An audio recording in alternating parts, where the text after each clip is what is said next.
Игорь Творогов. Насколько актуально, стильно и современно смотрится сейчас паспорту и рамирование работ, написанных на холстах в подрамнике? Это вопрос. Паспорту втягивает в картину. Мне нравится. Но не кажется ли вам это утопией и устаревшим приемом привлечения внимания к картине? Что лично для вас важнее в живописи? Первое – настроение и краски.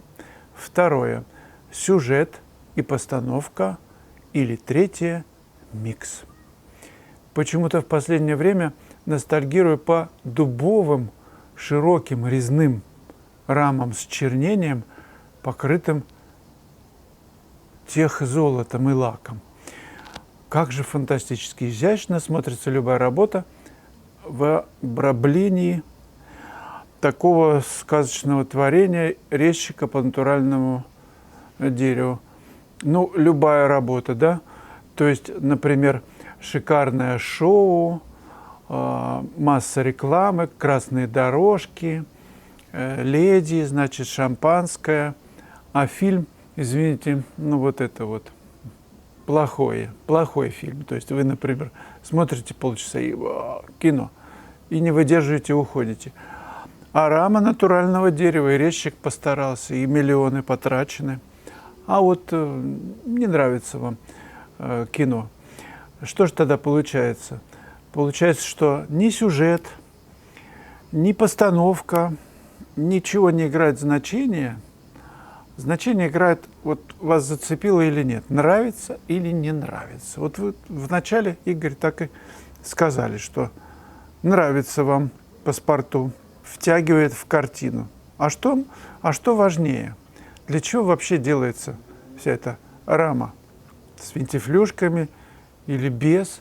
Или вообще без рамы? Вот без рамы, это как кто-то сказал, что как генерал в бане без погонов. Рам нету никакого обрамления, просто сидит мужик. Конечно, нужна соответствующая рама. Если, например, короткая юбка будет на бабушке, там, 90-летней, это будет выглядеть странно, правда? И каждый из нас чувствует гармонию, как одеть, обуть свое произведение. Я абсолютно не согласен, что любая работа в хорошей, дорогой раме, над которой потрудился краснодеревщик, от слова «до красна дерет», нет, рама может не сработать. Есть такое шуточное выражение, что то, что не удалось в живописи, рама дособерет, досоздаст, соберет все это воедино, оформит. Потому что если ты какую-нибудь ерунду там обрамил в дорогую раму, это придает значимость. Значит, в этом что-то есть. Как у Тарковского. Знаете, у него в режиссуре, например, очень медленные наезды, длинные наезды, там по 3 минуты, а может и больше. Вот камера наезжает. Первое ощущение, значит, замотал, сколько же можно наезжать, когда же он наедет. Второе, а вдруг в этом что-то есть, следующий этап, да? Потом ничего не происходит, просто идет наезд на какую-нибудь кочку. Или там вода журчит, всегда вода журчит, кто-то в воде лежит в луже. Он все наезжает, ты думаешь, наверное, сошел с ума режиссер. И потом, когда все это опять продолжает наезжать, а потом возникает ощущение гения. Но потом, на 4-й ступени, значит, действительно, раз он не меняет план, сцену, значит, он хочет что-то этим сказать. Я не дотумкиваю. Но может так и с рамой, Игорь, сделать. Например, работа ерунда, а раму дорогую. И может быть, кстати, может быть, так и все происходит в мире искусства, когда работы бог знает какие, в хорошем обрамлении, с хорошим маркетингом, подачей, с огромной ценой, наверное, так и все срабатывает. Вы спрашиваете меня, все важно? Первое, на что я обращаю внимание, рама вообще меня не интересует никогда. Живопись. Вот есть она или нет? Цепляет меня это или нет? А это зависит от того, от моей насмотренности, от моего участия в том, на что я смотрю. Именно поэтому говорят, что красота в глазах смотрящего. То есть, как я смотрю на это произведение, что я в нем вижу. Если просто ничего, вот так вот кругом, как кошка, например, или корова стоит вот так вот на мосту, и ей все равно, кто пройдет мимо. Человек, дерево будет стоять, я не знаю, животное. Животное может на нас реагировать. То есть у нее свой круг интересов, и если в него трава, например, там, да, или комары хвостом помахать, какие-то москиты, а все, что не в круге интересов, просто пятна. Или муха, например, ползет по монитору. Она не увидит здесь красоты живописи или рамы красоты. По раме ползет, например, и гадит. Для нее это просто вот как какие-то перепады высот. А для нас с вами это то, что нас окрыляет, то, что может изменить нашу жизнь, может изменить нас может изменить в сторону. Ближе мы к начальству, который на верхнем этаже, на самом верхнем, либо дальше. Вот если мы приближаемся, значит, это произведение искусства. Если нет, по лесенке вниз спускаемся в погреб, где там огурцы, вот это помидоры, где плесень все время, то, значит, это не для нас. Но все индивидуально. Кто-то любит и плесень, например. Я люблю сыр с плесенью. А жук, например, катит катушки какие-то, скоробей. Ему тоже нормально. Ольга Шадрина, подскажите, на какой тогда бумаге маслом писать можно? Существуют такие? Существуют. В различных магазинах художнических. Прям написано «бумага для масла».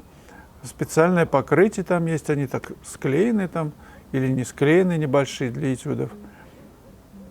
Один раз только мне дали попробовать, я пописал и сказал, что больше этого делать не буду. Но это на любителя. Я лучше потрачу время, загрунтую картон или холстик. Александр Ильин. Какие советы можете дать, чтобы научиться видеть целью? Как говорят, глаз поставить. Ну, цельно, наверное. У меня, кстати, урок «Целостное видение в пейзаже». Первый. Он с большим количеством примеров как раз об этом. Не только примеров, а просто это 2 часа. Это целая громадная лекция.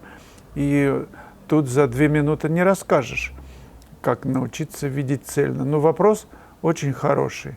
Отсекать лишнее. Ну, как в жизни. С кем-то ты общаешься, а с кем-то, например, банишь. Написал какую-нибудь гадость человек, не подумав. Или он думает, например, что все знает. И написал. Ну, чего там спорить? Просто не общаться. Можно не общаться. Нет же цели переделать человека. Просто, не на той волне. Как вот ты крутишь радиоприемник. Не та станция. Шансон, например, никогда. Проматывается мимо. А кто-то любит, включает на полную громкость. А как отсекать лишнее? Надо смотреть синусоидально. То есть, как бы целиком в расфокусе, как будто не резко все. Тогда ты вычленяешь большие массы. Например, большая масса. Рубашка, голова, задний план. Все, 3 массы. И сразу их закладываешь. Что тут нецельного? Ну, понятно, что детали потом будут, но ты в рамках вот этого вот куска пятна. Нельзя уже, например, смотришь на иблички, нельзя, потому что это целостное пятно. Нельзя попадать сюда. Или в черноту какую-то лезть, как там. Вот такое предложение для начала. Но вообще посмотрите урок, если вы не видели.